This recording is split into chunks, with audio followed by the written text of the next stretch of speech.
Evansville brewing history goes back to the 1830s. The Tin Man and Carson breweries are the most recent to call Evansville home, and they have revitalized the city's brewing heritage. There were many breweries that have operated in Evansville over the years, but there was one that outshined the rest. Sterling Brewery had the honor of being the longest-lasting brewery in Evansville and one of the last major breweries in the state. It was a local and international favorite, and people today still remember the building that stood just next to the Lloyd, where One Life Church and Sterling Square are today. In 1868, Hartmut's and Son Brewery founded a brewery on the corner of 4th and Ingle. Here, the Sterling brand of beer was born. They later merged with two other breweries to form the Evansville Brewing Association and moved to Fulton Avenue, where they began to build the Sterling Empire. The old brewery was around for quite a while, and then about 1880s, it kind of phased out, and they built the new modern Fulton Avenue Brewery, catty corner from it, on the corner of Indiana and Fulton.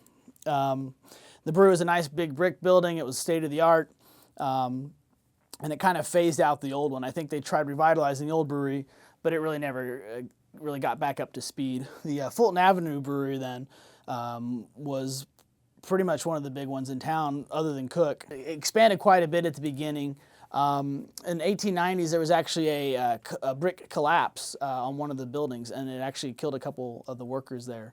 But once that was cleared out, they built the iconic stockhouse that most people recognize there, right at the corner of Pennsylvania, the Lloyd Expressway, and Fulton. That was built around that time, and they really kept expanding quite a bit over the first part of the turn of the century, gaining in popularity. Not even Prohibition could shut it down. Instead, the brewery adapted by canning and producing drinks such as soda and cider. When Prohibition met its end in 1933, the Evansville Brewing Association, now called Sterling Brewery, reopened for business. Cook Brewery was the only other local brewery to reopen. Sterling also got new equipment in the 30s. With its name change and state-of-the-art equipment, Sterling made a promise to provide the best product possible. Daily tours of the facility were provided to the public in the 1930s. The community enjoyed the Ratskeller, which was connected to the brewery, while employees enjoyed free beer at work. We would have beer fights once in a while, spray each other with beer, and go home sticky. All your clothes, have to wash all your clothes full of beer. And we would take a can of beer, and the pop tops were different than they are now. When they first popped open, they just made a little tiny hole.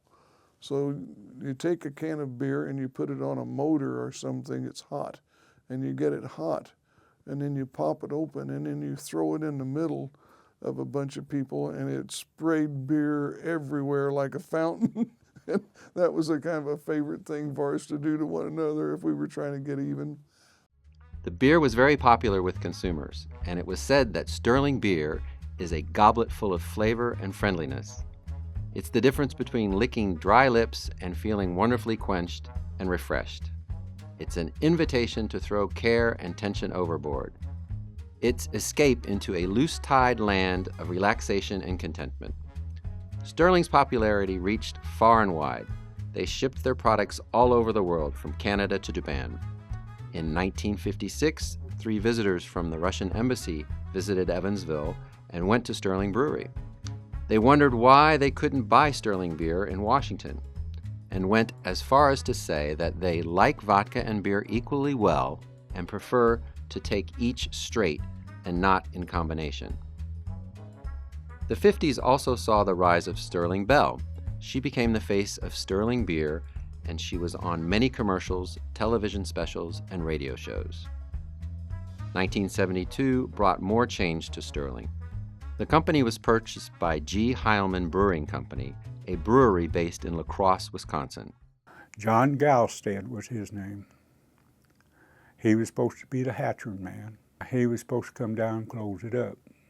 Well, he was down here and he walked through the plant, and everything. But after he was there for a while and got acquainted with all the guys, He went to G. Howman Brewery, him, and told him, said, there's a nice little brewery down there. You better hang on to it. Early in 1988, it was announced that Sterling was being closed. The city of Evansville had recently raised the price for sewage utilities twice, taking a toll on the company. According to G. Heilman Brewing, the Sterling brand was not one of their top 10 most popular beers anymore. Dry malt beer was viewed as an antique recipe in need of retirement. For a period of time, the local brewery had been kept open by producing brands popular in the South. Since G. Heilman Brewing had built a brewery in Perry, Georgia, Sterling was no longer needed. The pros to closing Sterling were greater than the cons for their owner. Evansville was thrown into distress. Not only were 200 jobs now on the line, but Sterling was also the last operating brewery in the city. Many local consumers were angry and upset. They were very loyal to Sterling, and they never bought any other brand. At the time of the closing, workers were making $13 an hour. The Evansville community seemed to agree. Sterling could not be closed.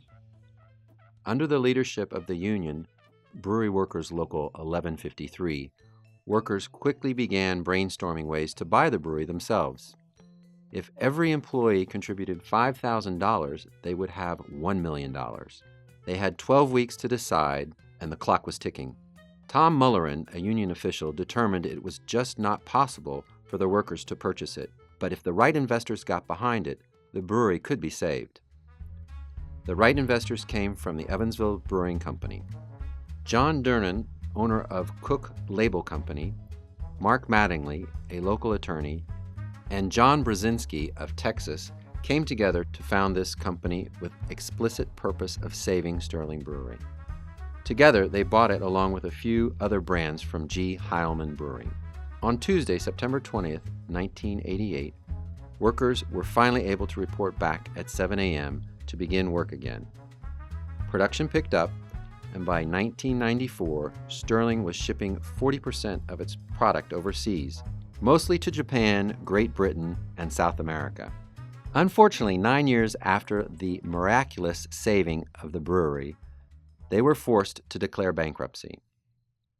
This time, there would be no fairy tale ending for the brewery and its workers. October 1st, 1997, saw the closing of Sterling.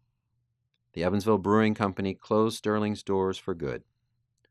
The workers left, their jobs were gone, the crusade to save their brewery was lost after 9 years. The last major brewery in Indiana had met its end. They had security.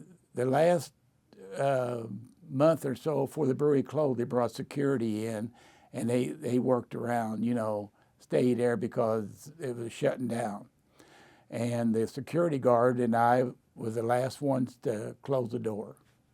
And that was in October of '97. Well, it was very emotional. It really was. 30 years and your friends, and it was very emotional. It didn't really sink into me, I guess, until later on, but I was the last one to walk out. There was only two of us that was left. We kind of, turned the lights off and made everything. They didn't really run production. They pretty well cleaned everything out. But I was the last one to punch out. Mm-hmm. Part of the brewery was razed in 1998, but few buildings were left behind. In 2012, One Life Church made part of Sterling its home. A copper brew pot sits in the open of what is now called Sterling Square. The pot is the last remnant of what was once an iconic landmark on the west side of Evansville. Sterling beer is not gone, though. The brand changed hands a few times over the years, but eventually found its way to Louisville in 2012. The brewery is still in operation, and the brand can be found in local restaurants and bars, such as the Gerst House, Tin Man, and Lamasco. Those who worked at Sterling either went on to other jobs or retired, but they never forgot the time they spent at Sterling brewing and bottling the beer. It was the best job I ever had. And I went into heating and air after that, and I worked 21 years in heating and air. But the brewery is still my heart. And I mean, I love working at the brewery. Today, they have an annual reunion at Hilltop Grove to reminisce and tell stories of their time at the brewery. They celebrate the jobs they had and the company they worked for, and they will always remember the time they bottled beer for one of the oldest breweries in the country, Sterling. Do you hear that bell? That Sterling bell. It's inviting you to have a Sterling time. Get Sterling beer for fun and cheer. Pour yourself